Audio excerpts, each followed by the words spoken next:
So I'm braving another, what's actually going to be turning out as another visit of Urbex on my own, into a place that we actually, but I'll have to edit this out or not, went in at night. I think that made you feel more apprehensive. And there are customers and things around. So Waterworld is still open along here. Gordale is still very popular. And then the Lily Pad Cafe has pretty high prices, but it's quite nice food because it's sourced from Parkgate Fish and Chips. Oh, look at the we're filming. Okay, God, look how waterlogged this bit is. This is more suspicious because why would you be walking along here? And there's all my cars looking at me. So I'm just going to slip in here. Now there might be cameras on that tree, so I've heard, and this is an abandoned house as well.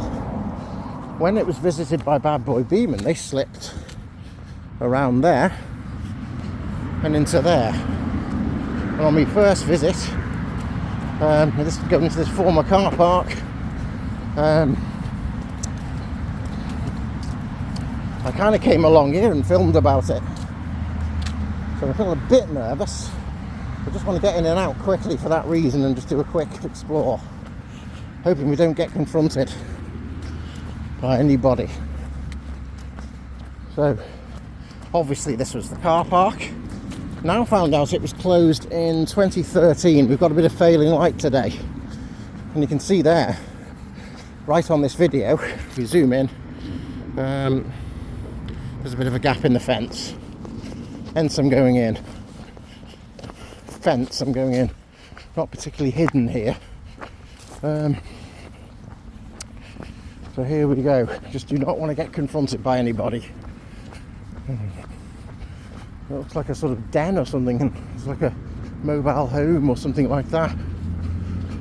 It does say keep out, but I'm not going to obey it because I'm going in.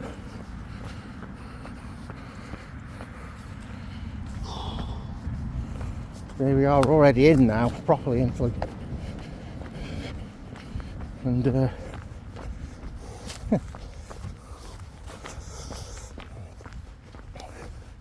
I can be seen, but they wouldn't know who I am. I just look at it, so you can sort of see more. Then you really need to put the flashlight on. Coming through at night. I'll put it on anyway, but it's certainly wasting my battery. I could let the video do the talking, because you can see visuals. One fear is whether you run into somebody in a place like this. You know, all the time, because you just might. And I'd go out like you'd disturbed a cat or a rat or something, or it'd be the other way around where I was the one. And we're in actually almost the deepest part of it already by entering here, and you can see how the wild growth there almost looks like a cannabis sort of growth. And there we are, just this is wide open when it was left, not by the, shall we say, someone I was with last time. So, probably took into there, but God. I'm kind of motivated to not spend too long here. So I'll start covering as much as we can geographically. It was actually quite a big place, and I think within a couple of weeks or something silly like that, all the businesses were informed in 2013, which was when I was moving to a flat of my own actually, that they were to leave, and it had a variety of businesses as well. There's a caravan sales place, and one problem here is that this kind of looks into the adjoining business and they might see you, so I won't spend too long here. These toilets seem like they're in quite good condition, so certainly not be even succumbing to vandalism too much or anything like that. And I suppose what's good about urban exploring at least is that you don't have that mindset of coming to do that. You just want to maybe document it, talk about it, etc. There's so many places now that are left like this because of failing businesses, maybe the cost of living, the austerity of the Thames, and pubs, just all sorts really. So now I'm going to walk down this long corridor. So there was a cafe, restaurant, there was like a huge area of buying all sorts of garden things. I mean, it must have been competing with Gordale then, mustn't it? Because Gordale's been around for years. There's also along this stretch of the A540 towards Neston, the Chester High Road, there's a petrol station that's been abandoned since the 90s.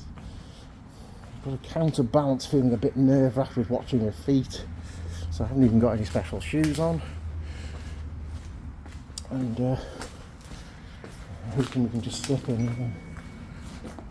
Look at all there. So that reminds you of the sort of thing they would be selling at this time of year if it were open normally. Look at all of that there. It has Christmas trees. It's like a pine tree or something, you know, like an evergreen tree. I didn't comprehensively go with every single one. Thrill Seeker 25, and somewhere else it's also written Thrill Seeker 22. And this is now, the roof is caved in here completely. This reminds you a bit of the Hotel Cali. It's a bit of an outhouse. It's fallen through. And obviously this is, you know, well, maybe there wasn't anything too much on the walls. I don't know. It's just gone down to the breeze block. I don't know. Look at it here, yeah. Amazing they couldn't make something like this work or get something else onto the site. You know. Thrill Seekers. Just take a picture of that this time. So we're nearly through to the front of it now. I spooked myself seeing my own light. It's like a corridor we get from, sometimes people's flats are off these things. I think I vaguely remember visiting as a kid in the 90s. It's only vague memories that I have of this. And I think we might have gone to Gordale more. So when you think about it, it's located next to another successful garden centre. And the business failed in 2013, and everyone who had these shop fronts, they were told yeah, that was it was closing, and they had to close and move. So yeah, the roof's coming on this one now. There's no painting. Like, you see bits of glass somewhere. You see some more white goods there that haven't been taken away. You see the counter for the shop, but it's still there, and a filing cabinet. So some things have been left. Some things might have been, somebody might have come in like I have to nick something, you know, that might have been vaguely worth something, obviously. But they haven't bothered with old white goods like this one. It kind of now just goes there. You could probably end up coming out by where that house is, but I'll see it's come to the rust. This is just open to the elements now. The panes of glass have long gone. Right, I only given myself 10 minutes in here, so we'll get a walk.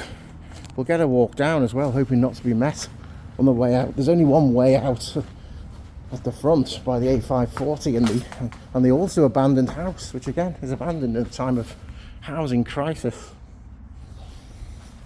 So we'll walk down this eerie ex-garden centre corridor. And the one thing that doesn't come across in the video is the smell. It's a little bit musty, but because of the time of year it's a little bit cold. It's not overpowering. Been in another one and it was much more so. God, it's all come to the elements here as well. It's just out. Turning that off now. And then we're out. Yeah, we're out on this one. This is where we came in. Was here, I think, and there's another. I'm not sure yet. I just saw that cabinet there. That was there. So I'm just going out again now. Now, I don't know how much this could be objected to by somebody, but if it is, it's too late. But if they secure these fences here, it would be much harder to go under them. It looks like there's a space you could go under them, but you'd have to lift them up somewhat.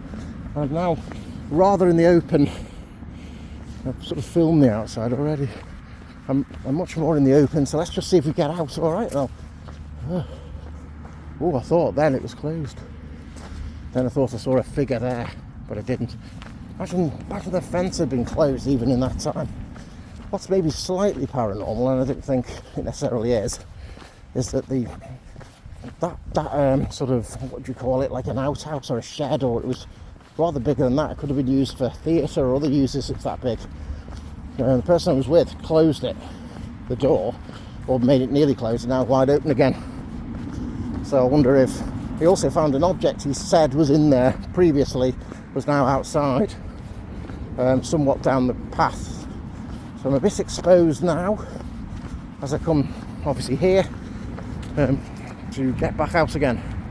So you can see where we went, all the way up to there. There'll be no access to the house really unless you broke in, and that contravenes law. This at least is a civil matter. Just going in somewhere that's open.